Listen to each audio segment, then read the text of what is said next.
कहलाए। मन ही चांदी मन ही सोना, मन के रूप हजार, मन का भेद ना जाने दुनिया, क्या क्या खेल दिखाए। तोरा मन दर्पण कहलाए। सावित्री, तुमने उसी के भरोसे तो ये प्रण लिया था। अगर वो शहर चली गई तो तुम अपना प्रण कैसे पूरा करोगी? हमें उसे रोकना होगा। नहीं, चाहे जो भी हो जाए, हम उसे नाराज नहीं करना चाहते। मैं जानती हूँ ये सब जो हो रहा है ना, यूं ही नहीं हो रहा है। कुछ ना कुछ तो जरूर छिपा है इसके पीछे। ना मैं माँ बनना चाहती हूँ और ना ही मैं इस घर में रहना चाहती हूँ। कल हमारी सुहागरात थी और कोई नहीं जानता वो कैसी सुहागरात थी।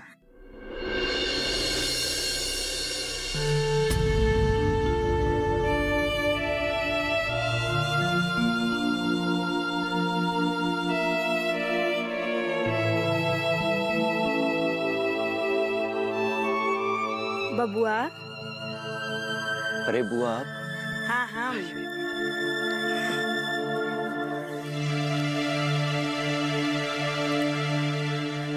माना कि भाभी ने ईश्वर और कुल देवी के विश्वास के भरोसे इस घर के चिराग की बात की भी है, तो इसमें इतना अपसेट होने की क्या बात है?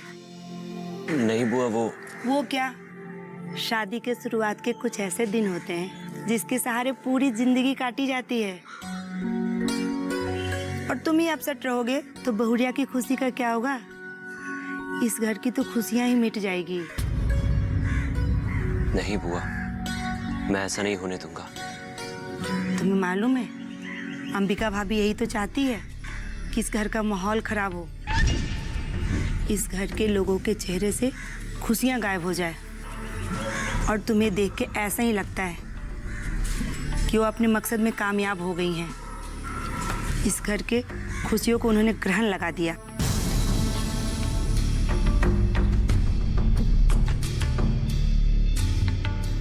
नहीं बुआ, ऐसा नहीं हो सकता।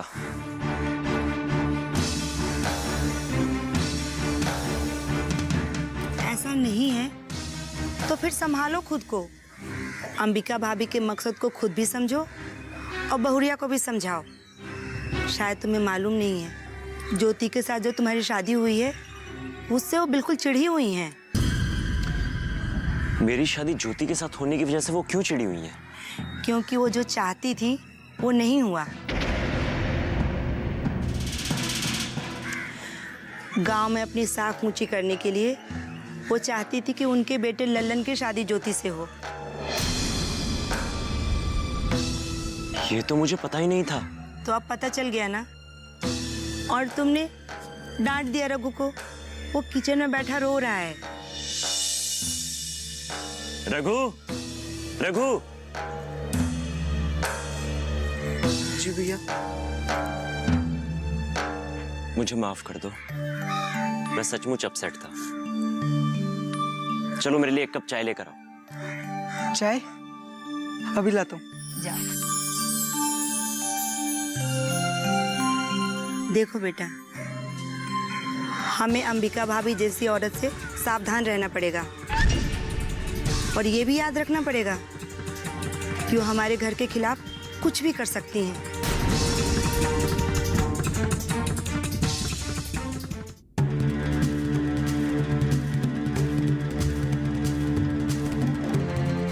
मैं इन सब चीजों में पढ़ना ही नहीं चाहती। ना मैं माँ बनना चाहती हूँ और ना ही मैं इस घर में रहना चाहती हूँ। अगर 15 महीने के अंदर मेरी बहू माँ नहीं बन सकी तो मैं इस गांव की पंचायत को, ये मुखिया का पद छोड़कर हमेशा हमेशा के लिए चली जाऊंगी।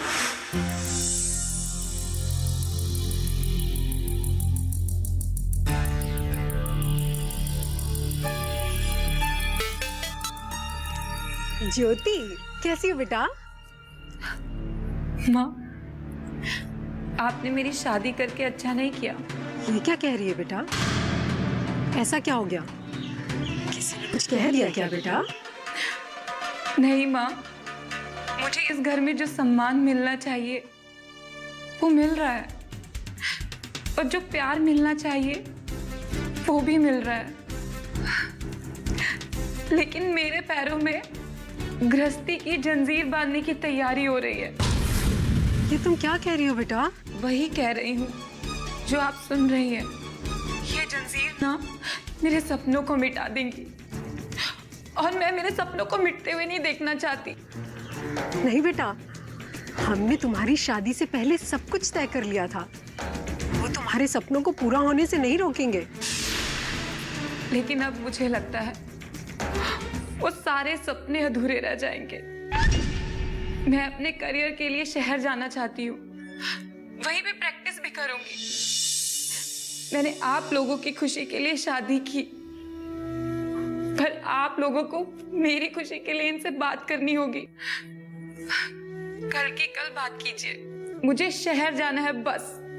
ऐसा क्या हो गया? कुछ तो बता, हुआ क्या है आखिर? मुझे इस गांव में रोकने के लिए जाल बिछाए जा रहे हैं, प्रण के जाल, उसूल के जाल। पर मुझे इस जाल में नहीं फंसना, मुझे इस गांव के घुटन भरे माहौल में नहीं रहना। मैं फोन रखती हूँ।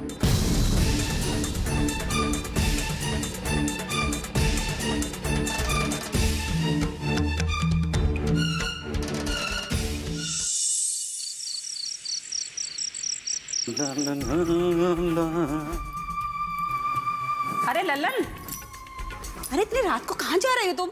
अम्मा, शेर रात को ही निकलता है। ऐसे गांव का जरा चक्कर मारने जा रहे हैं। आप तो जानती हैं, सारे राजपास रात में ही होते हैं। आते हैं। ये रात रात को आप बाहर जाके क्या करते हैं? मुझे तो कुछ समझ में नहीं आता। आपका बाहर जाना हमें चिंता में डाल देता है। तुमको चिंता करने की कोई जरूरत नहीं है, समझे? गांठ जोड़ के कमरे में पड़े रहे तब खुश होगी तुम। जंजीर बांधोगी हमारे पैर में। औरत हो, औरत की तरह रहा करो, समझे? बढ़िया है। अब सुन, न हमारे पूरे गांव में न तुम्हारे पूरे गांव में किसी की औकात है कि हमसे टकरा जाए। चल निकल। चला।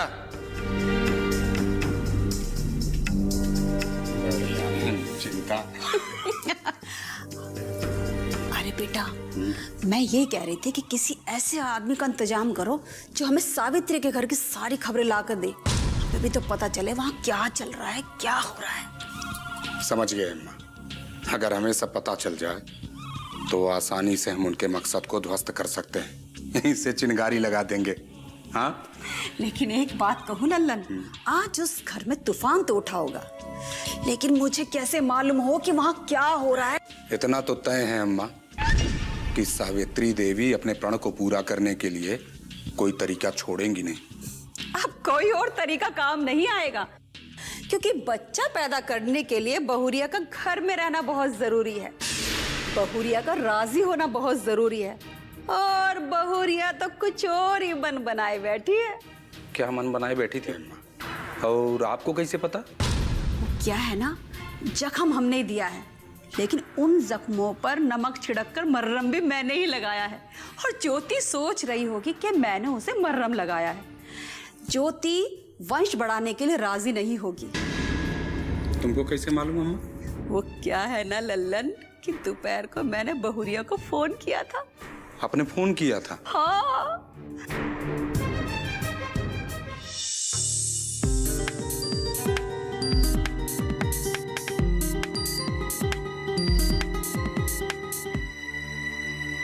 हेलो, कौन? हाँ हेलो, हम बोल रहे हैं तुम्हारी अंबिका मौसी, पहचाने? ओह आप, प्रणाम। खुश रहो खुश रहो। अरे बहू, मैं तो तुम्हें खुशी देखना चाहती हूँ, पर आज जो कुलदेवी के मंदिर में हुआ ना, वो तो मैंने भी नहीं सोचा था। एक सच था जो कुलदेवी के मंदिर में मेरी जुबान पर आ गया, लेकिन मुझे नहीं मालूम था बहू कि सावित्री इस बात से इतना भड़क जाएगी। अरे बहू, आखिर बोल तो मैं सच ही रही थी ना। जाने दीजिए ना मौसी जी, मैं उस बारे में बात नहीं करना चाहती। अरे बहू, मैं भी तो उसे भूल ही जाना चाहती हूँ, लेकिन तुम ही बताओ, क्या उस घर के लोग इस बात को भूल गए? क्या सावित्री इस बात को भूल चुकी? बताओ, जवाब दो। नहीं, माँ जी ने सुबह से खाना नहीं खाया। अरे बहू, तुम जाकर उसे कुछ खिलाओ, क्या अब तो तुम्हारे खिलाने से खा ले? ये क्या कह रही हैं आप? अरे बहू, मैं तो सच कह रही हूँ। मैं तो बस ये सोचकर परेशान हूँ कि मेरी उस बात पर सावित्री इतनी उखड़ कैसे गई। और जितनी बार सोचती हूँ बस एक ही ख्याल आता है कि ये कहीं कोई नाटक तो नहीं था। नाटक? कैसा नाटक? अरे बहू, हो सकता है तुम्हें उस चार दीवारी में रोकने के लिए नाटक खेला गया हो। अरे बहू, कहीं तुमने ये तो नहीं कह दिया कि देहाती बहुओं की तरह घर में कैद नहीं रहोगी, या तुमने ये कह दिया कि तुम पढ़ी लिखी हो और अपना फैसला खुद करोगी? पता नहीं सच है या नहीं, मैं तो बस अंदाजा ही लगा सकती हूँ। अरे बहू, मुझे लगा कि तुम पढ़ी लिखी और मॉडर्न लड़की हो सकता है कि उन्हें ये लग रहा हो कि तुम जल्दी माँ बनने के लिए तैयार नहीं होगी, घर के अंदर रहने के लिए तैयार नहीं होंगी। बस इसीलिए ना सावित्री ने एक प्रण का नाटक किया है, ताकि मान सम्मान के नाम पर ना तुम्हें घर में रोका जा सके, तुम्हारे पैरों में जंजीर पहनाया जा सके, क्योंकि तुम्हारी जैसी लड़की को मान सम्मान के नाम पर ही जंजीर पहनाई जा सकती है। अब ये तुम्हें सोचना है बेटा कि सच क्या है। आप जो कुछ भी कह रही हैं ना मासी जी, सच कह रही हैं। अब तो मुझे भी लग रहा है कि एक नाटक था, पर जो भी हो, ये नाटक मुझ पे तो नहीं चलेगा। तुम देख लो बहू, मेरा जितना फर्ज था मैंने तुम्हें बता दिया, बाकी तुम खुद ही समझदार हो, पढ़ी लिखी हो, डॉक्टर हो, अपने डिसीजन ले सकती हो। चलो फोन रखती हूँ बहू, और किसी को ये मत बता देना कि मैंने तुम्हें फोन किया था, नहीं तो सावित्री पूरे गांव को लेकर मेरे घर आ जाएगी। तुम्हें कभी कोई बात करनी हो तो मुझे फोन कर लेना। फोन रखती हूँ। अब एक बात तो तय है लल्लन, कि बहुरिया बच्चा पैदा करने के लिए इतनी आसानी से तैयार नहीं होगी, और जब बहुरिया ही तैयार नहीं होगी तो बच्चा कहाँ से पैदा होगा? फिर तो चल चुका खानदान आगे। सावित्री देवी समझी नहीं पा रही होंगी जो आपने यहाँ बैठे बैठे आग लगा दिया उनकी खुशियों में। तोरा मन दर्पण कहलाए। खुशहाल होंगे खेत, पशु रहेंगे स्वस्थ, सरकारी स्कीम का होगा लाभ, जब एक्सपर्ट्स का मिलेगा साथ, आपके सवाल विशेषज्ञों के जवाब, सिर्फ एक फोन कॉल की दूरी पर। देखिए किसानों का अपना प्रोग्राम हेलो किसान, सोमवार से शुक्रवार शाम 6 बजे से सिर्फ दूरदर्शन किसान पर। तोरा मन दर्पण कहलाए। ज्योति लाख पढ़ी लिखी सही लल्लन, लेकिन बातों का असर तो उस पर जरूर हुआ होगा। सही कही अम्मा, लाख पढ़ी लिखी हो, पर आपने जो नमक छिड़का है उसे तो मरहम ही समझ रही होगी, बेवकूफ। अब एक बात तो तय है लल्लन, कि बहुरिया बच्चा पैदा करने के लिए इतनी आसानी से तैयार नहीं होगी, और जब बहुरिया ही तैयार नहीं होगी तो बच्चा कहाँ से पैदा होगा? फिर तो चल चुका खानदान आगे। वाह रे अम्मा वाह, दिमाग पे एकदम हम पे गई हैं। हाँ, सावित्री देवी समझी नहीं पा रही होंगी जो आपने यहाँ बैठे बैठे आग लगा दिया उनकी खुशियों में। और हम यही बैठ के हाथ सेकेंगे। वाह भाई वाह।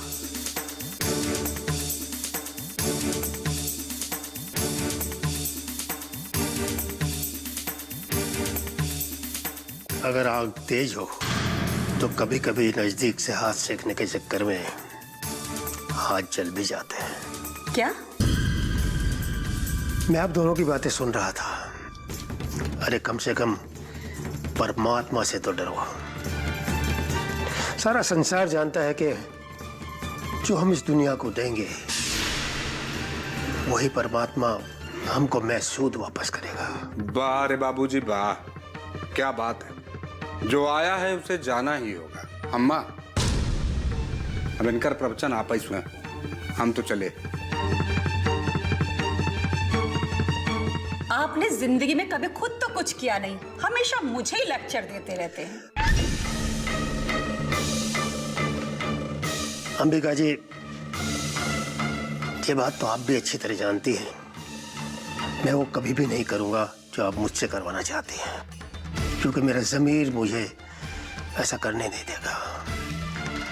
हाँ, मेरा ज़मीर, मेरा स्वाभिमान, मेरे उसूल, इन सब को मैं खोकर भी पूरी तरह खो नहीं पाया हूँ। इन सबको बचाना आपके साथ रहकर वैसे बहुत मुश्किल था। मैं खुद को बचा तो नहीं सका, इसीलिए मैंने अपने आप को हालात के हवाले कर दिया। तुम्हें पूरी आज़ादी दी थी इस बात की कि तुम जो चाहो वो करो।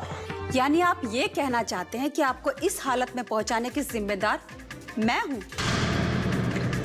ऐसा तो नहीं कहा मैंने, आपको दोष नहीं दिया, लेकिन मैं अपने भाग्य को जरूर दोष दूंगा, जिसकी वजह से मुझे आप जैसी धर्मपत्नी मिली।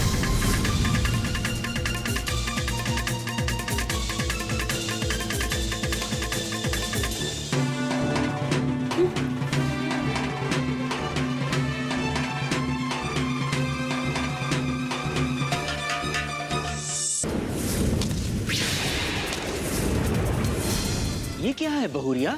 मैं अपने घर जा रही हूँ मामा जी। ये क्या कह रही हो बहू? घर की बहू की विदाई होती है। हाँ बहू। मैं ये सब कुछ नहीं जानती। अमर,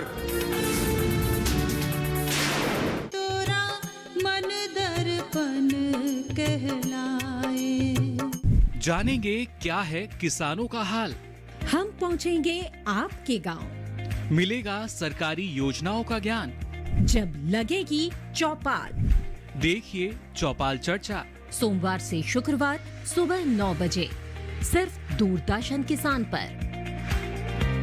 तोरा मन दर्पण कहलाए।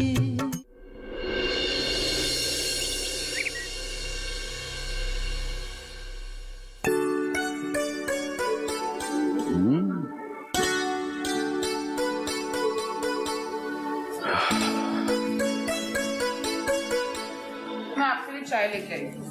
नहीं, मैं तो चली नहीं चाय। अरे बहुरानी दिखाई नहीं दे रही। बहुरानी के तो सुबह से दर्शन ही नहीं हुए।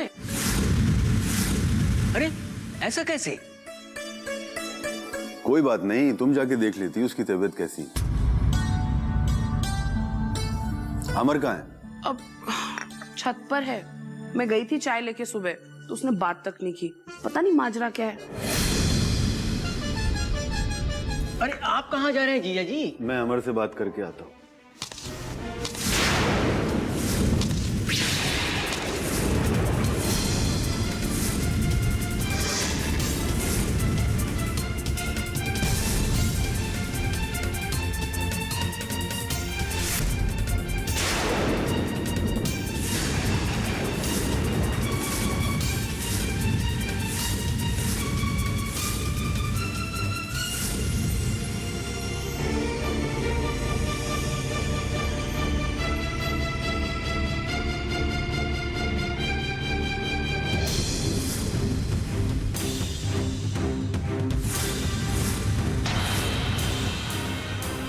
ये क्या है बहुरिया?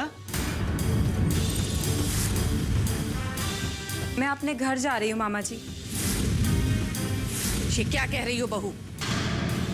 घर की बहू की विदाई होती है। हाँ बहू। मैं ये सब कुछ नहीं जानती। लेकिन बहू, अगर तुम्हें जाना ही था तो तुम हमें बता सकती थी। हम तुम्हारे जाने का इंतजाम कर देते। मैंने कहा भी था और पूछा भी था, और पूछने के बाद ही जा रही हूँ। किससे पूछा था तुमने? आपके बेटे से। और उन्होंने कहा जब जाना है चली जाओ, तुम्हें कोई नहीं रोकेगा। तो मैं जा रही हूँ। अमर, अमर,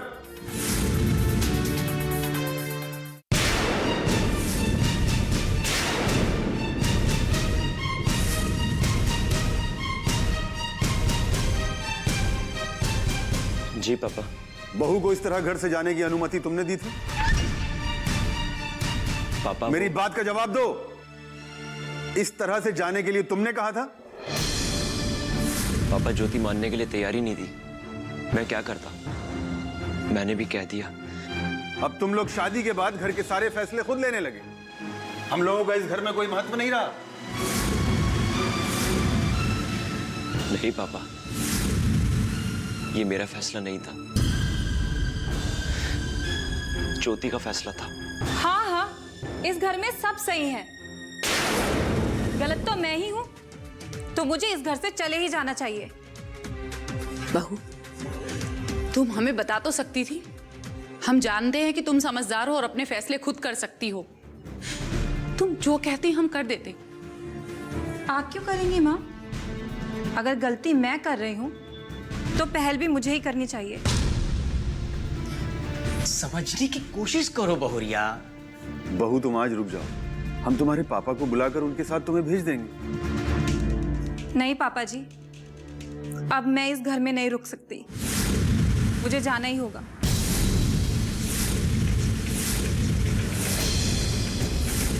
अरे तुम्हें क्या लगता है तुम ही अकेली इस घर की बहू हो क्या? मैं भी किसी घर की बहू हूँ और मैं इस तरह अपना हुक्म सब पे चलाने की कोशिश नहीं करती। चुप रहो छबीली। हाँ हाँ, नहीं समझना चाहती मैं, नहीं रहना मुझे इस घर में, मुझे अपने घर जाना है।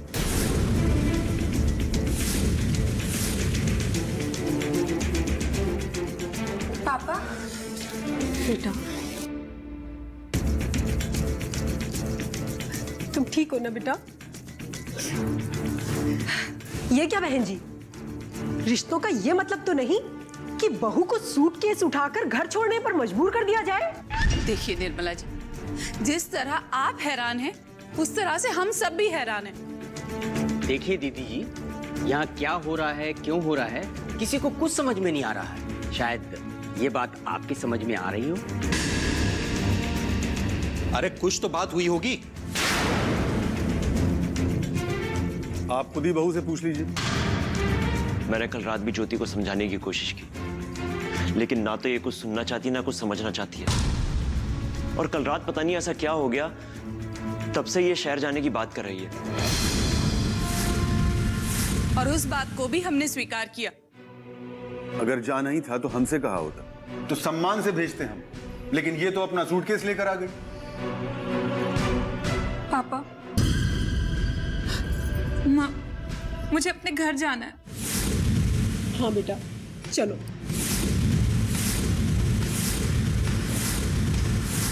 चलो यहाँ से।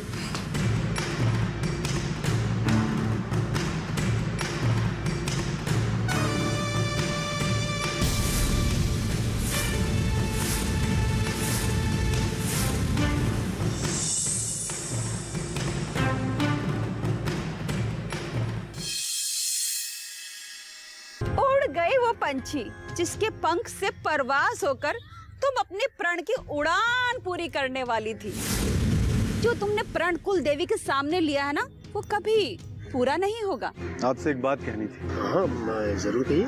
आप अपनी धर्म पत्नी को समझाइए, इस तरह से दूसरे के घरों को तोड़ना अच्छी बात नहीं। देखिए, जब हम उनकी जिंदगी में झांकने नहीं जा रहे तो उन्हें इस बात का अधिकार किसने दिया है कि वो हमारे खानदान पर सवाल उठाएं।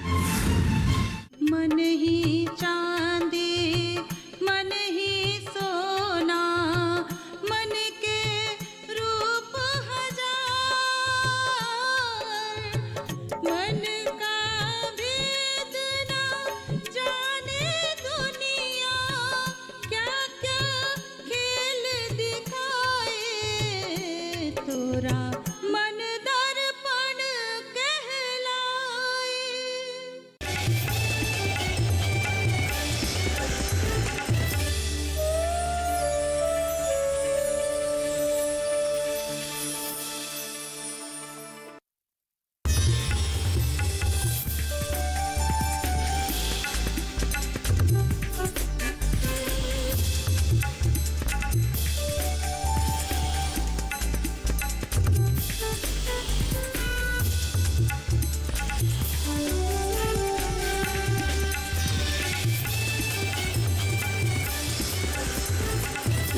किसान, बदलते भारत की शान।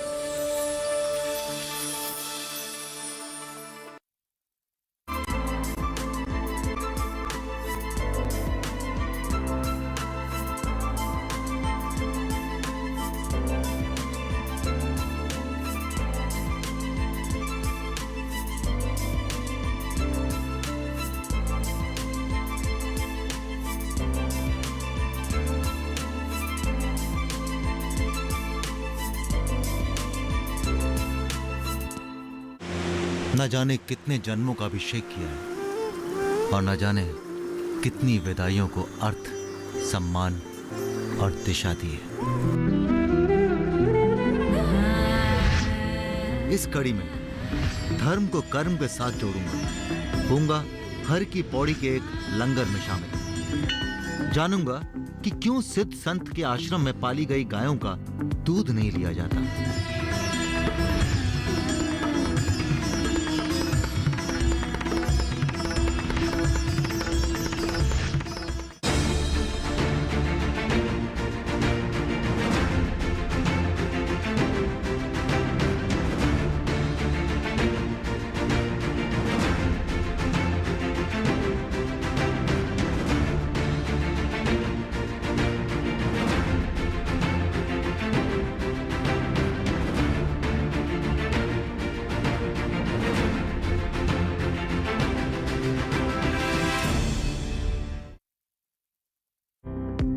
इस कड़ी में जाऊंगा हरिद्वार की गंगा वाटिका में, जहां अपने प्रियजनों की याद को अमर बनाने के साथ प्रकृति का भी होता है संरक्षण।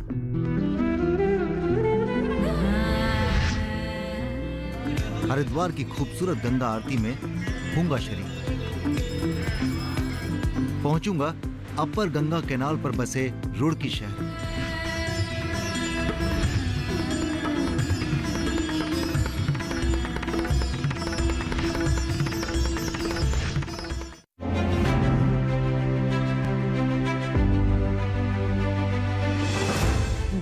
पंचायत से संसद के गलियारों तक गूंजती महिलाओं की आवाज, महिला सांसदों की परिश्रम की कहानी।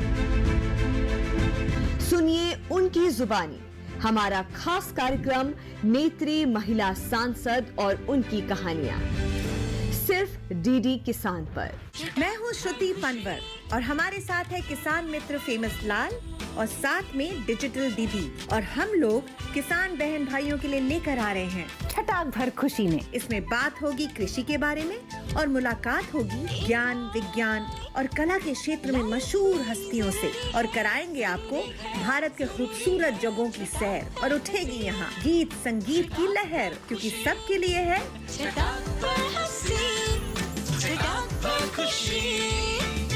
छटाक भर खुशी। देखिए हर शुक्रवार शाम 4:30 बजे से। पर्यावरण भारत की चिति, देश का स्वभाव। भारत में पर्यावरण सिर्फ जलवायु नहीं, आबो हवा नहीं, सिर्फ पेड़ पौधे, नदी पर्वत नहीं। भारत में पर्यावरण एक जीवन शैली है, सिर्फ लौकिक नहीं बल्कि दिव्य भारत का आईना। आइए आपका परिचय कराते हैं ऐसी ही कुछ परंपराओं से, इन्हीं जीवन मूल्यों से। कार्यक्रम प्रकृति उत्सव रिविजिटिंग इंडियन एनवायरनमेंट ट्रेडिशन देखिए हर गुरुवार सुबह 7:30 बजे सिर्फ डीडी किसान पर।